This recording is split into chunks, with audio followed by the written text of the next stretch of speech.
con el estudio de los ángulos, vamos a encontrar ciertos ángulos interesantes. Mira, aquí te dibujé el ángulo de 0 grados, es decir, es un ángulo cuyo lado inicial y lado terminal coinciden, no levanta absolutamente nada. Entonces la abertura es nula y estaríamos hablando del ángulo de 0 grados. En contraste tenemos el ángulo de 360 grados. Me dirás, Cristi, pero son iguales.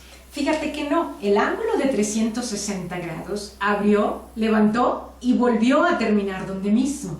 Entonces hizo toda una revolución para nombrarse de 360 grados. Los ángulos de 360 grados reciben el nombre de ángulos completos.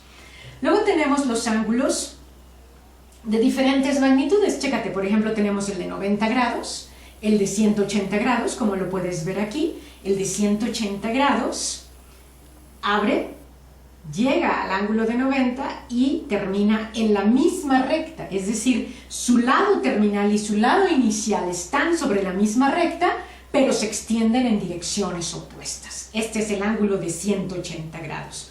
Por cierto, el ángulo de 180 grados, te lo dibujé aquí, recibe el nombre de ángulo llano. Un ángulo llano es un ángulo de 180 grados. Después tenemos otro ángulo que es el ángulo de 270, ¿no? Entonces tú abres 90, 180 y llegas a 270. 270 no recibe un nombre especial y cuando completas la circunferencia llegas al ángulo de 360 grados que dijimos que se llama ángulo completo. Al de 90 grados que tenemos aquí en primera instancia le vamos a denominar ángulo recto. El ángulo recto siempre tendrá una medida de 90 grados y es muy importante cuando estudiamos los triángulos y nos queremos involucrar con el teorema de Pitágoras y las funciones trigonométricas. Es importante que recuerdes que un ángulo recto mide 90 grados, un llano 180 y un completo 360 grados. ¿Y qué pasa? Pasa que vamos a necesitar también conocer a los ángulos en posición estándar. ¿Qué es un ángulo en posición estándar? Un ángulo en posición estándar tiene 3 características. La primera característica es que lo tienes que construir en el plano cartesiano. ¿Y cómo es eso? Dibujas un plano cartesiano y el lado inicial de tu ángulo en posición estándar tiene que coincidir con la parte positiva del eje X. Si estás en el cartesiano y su lado inicial coincide con la parte positiva del eje X, otra de sus características y la última es que su vértice esté en el origen, ¿no?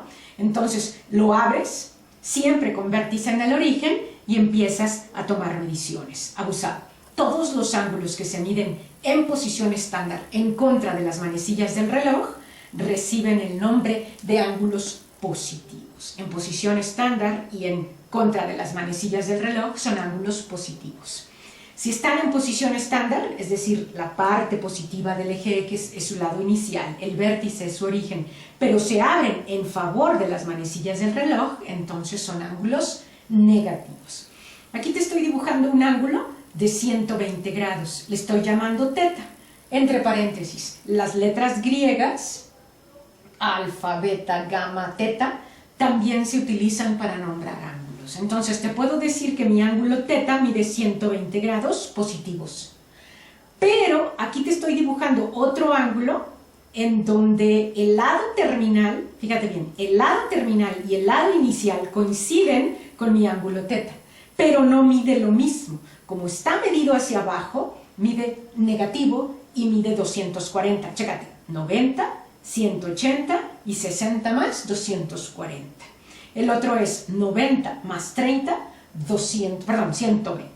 Entonces, podemos decir que el ángulo teta de 120 grados y gamma, aquí te puse la letra gamma, y gamma de menos 240 son coterminales. ¿Por qué? Porque comparten lado inicial y lado terminal. Y en este caso, aparte de ser coterminales, están en posición estándar. Nos falta, por último, definir lo que es un ángulo cuadrantal. Tu nombre lo dice, el ángulo cuadrantal es aquel que está en posición estándar y su lado terminal coincide con uno de los cuadrantes. Entonces, vamos a pensar que este de 90 grados es un ángulo cuadrantal, ¿no? Lado inicial siempre va a ser la parte positiva del eje X, pero está coincidiendo con la línea del cuadrante, con el eje Y, ¿no? Coincide con uno de los ejes. Vente para acá y entonces tendríamos que este ángulo también es un ángulo cuadrantal, el de 180 grados en posición estándar es un cuadrantal. ¿Te animas a decir otro? Si lo abro hasta acá, este sería otro cuadrantal, ¿no? De 270 grados. Y el último, 360, y le puedes seguir, ¿no? 360 más 90 te va a dar 450 y tenemos otro cuadrantal, ¿no? Entonces, cuadrantales están en posición estándar y su lado terminal coincide con uno de los ejes cartesianos definiendo cuadrantes. Te estoy poniendo aquí unos ejemplos de cuadrantales. El de 90 grados es cuadrantal, pero también el de menos 720. Chécate, menos 720 son 2 revoluciones. Entonces lo medirías 360 más 360 y su lado terminal coincide con su lado inicial, pero con uno de los ejes. Entonces es un cuadrantal. Menos 90 grados también es un cuadrantal, ¿verdad? Lo estamos abriendo negativamente y terminamos con el eje Y en su parte negativa. Entonces nos vamos con qué es un ángulo en posición estándar, qué es un ángulo cuadrantal y conocer cuánto mide el completo, cuánto mide el recto y cuánto mide el llano. Por cierto, al de 0 grados, ¿cómo crees que le vamos a llamar? Un ángulo nulo.